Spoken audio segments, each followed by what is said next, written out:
Assalamualaikum warahmatullahi wabarakatuh. Perkenalkan, nama saya Ditesan Saputra dari kelas 13 3B25 dengan NIM 132101000. Di sini saya akan menjelaskan presentasi mengenai regresi dan korelasi. Adapun materinya antara lain, yang pertama pengertian regresi dan korelasi, yang kedua ada perbedaan regresi dan korelasi, yang ketiga ada analisa regresi dan korelasi sederhana, dan yang terakhir ada koefisien determinasi. Yang pertama ada pengertian regresi. Regresi dalam statistika adalah salah satu metode untuk menentukan tingkat pengaruh suatu variabel terhadap variabel yang lain.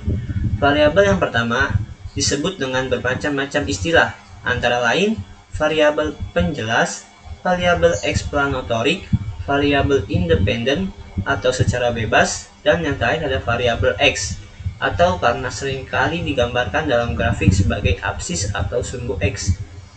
Variabel yang kedua adalah variabel yang dipengaruhi, antara lain variabel dependen, variabel terikat, atau variabel Y. Kedua variabel ini dapat merupakan variabel acak atau random, namun variabel yang dipengaruhi harus selalu variabel acak. Selanjutnya ada korelasi. Korelasi merupakan ukuran dari seberapa dekat dalam variabel berubah dalam hubungan satu sama lain. Sebagai contoh, kita bisa menggunakan tinggi badan dan usia siswa SD sebagai variabel dalam korelasi positif. Semakin tua usia siswa SD, maka tinggi badannya pun semakin tinggi. Hubungan ini disebut korelasi positif karena kedua variabel mengalami perubahan ke arah yang sama, yakni dengan meningkatnya usia, maka tinggi badan pun ikut meningkat. Selanjutnya ada perbedaan regresi dan korelasi. Dalam analisis regresi, kita tidak menggunakan pengukuran tersebut. Analisis regresi mencoba untuk mengestimasi atau memprediksikan nilai rata-rata suatu variabel yang sudah diketahui nilainya berdasarkan suatu variabel lain yang juga sudah diketahui nilainya. Misalnya, kita ingin mengetahui apakah kita dapat memprediksikan nilai rata-rata ujian statistik berdasarkan nilai hasil ujian matematika. Regresi mempelajari bentuk hubungan antara variabel melalui suatu persamaan. Sedangkan untuk analisis korelasi berkaitan dengan regresi, tetapi secara konsep berbeda dengan analisis regresi. Analisis korelasi adalah mengukur suatu tingkat atau kekuatan hubungan linear antara dua variabel. Koefisien korelasi adalah mengukur kekuatan hubungan linear. Sebagai contoh, kita tertarik untuk menemukan korelasi antara merokok dengan penyakit kanker dan berdasarkan menjelaskan statistik dan matematika pada anak sekolah dan mahasiswa. Selanjutnya ada analisa korelasi sederhana. Derajat hubungan antara variabel-variabel dikenal dengan analisa korelasi sederhana. Ukuran yang digunakan untuk mengetahui derajat hubungan, terutama untuk data kuantitatif yang disebut koefisien korelasi. Jika garis regresi yang terbaik untuk sekelompok data berbentuk linear, maka derajat hubungannya akan dinyatakan dengan R dan biasa disebut koefisien korelasi. Persamaan koefisien korelasi sebagai berikut, di mana R sama dengan N sigma XY dikurang sigma X sigma Y per akar dari N sigma X kuadrat dikurang sigma X dalam kurung kuadrat dikali N sigma Y kuadrat dikurang sigma Y dalam kurung kuadrat.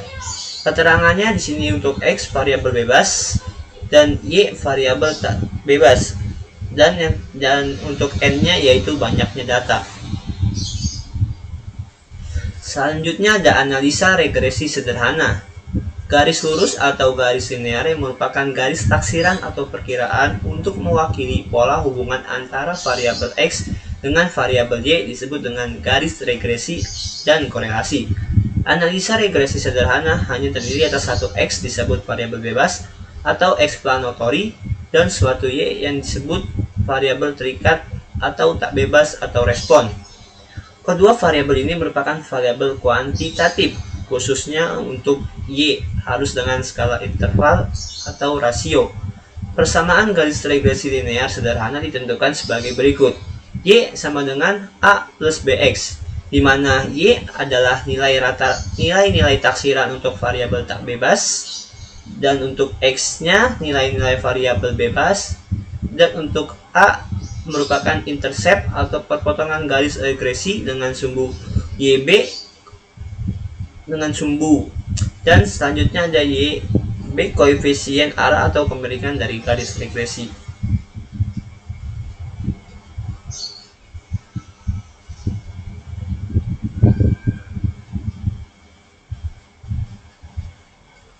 Analisa regresi sederhana. Persamaan regresi linear dengan metode kuadrat terkecil akan mempunyai total kuadrat error minimum ditentukan sebagai berikut, di mana A sama dengan sigma Y dikali sigma X kuadrat dikurang sigma X dikali sigma XY per N sigma X kuadrat dikurang sigma X kuadrat, di mana A merupakan intercept atau pintasan X variabel bila mana X sama dengan 0, dan yang X merupakan variabel bebas dan Y variabel tak bebas.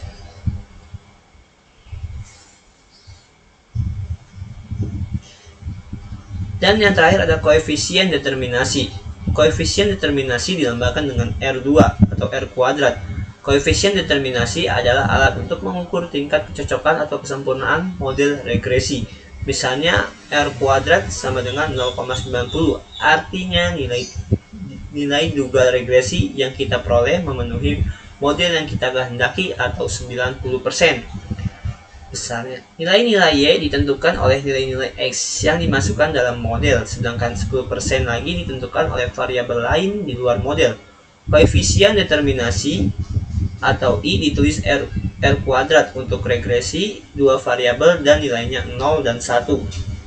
Contohnya misalnya R kuadrat sama dengan 0,6, artinya 0,36 atau 36%.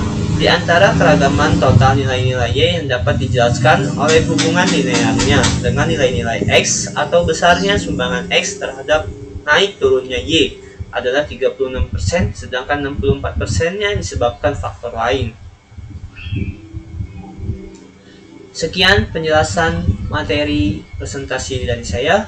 Kurang lebihnya mohon maaf. Wassalamualaikum warahmatullahi wabarakatuh.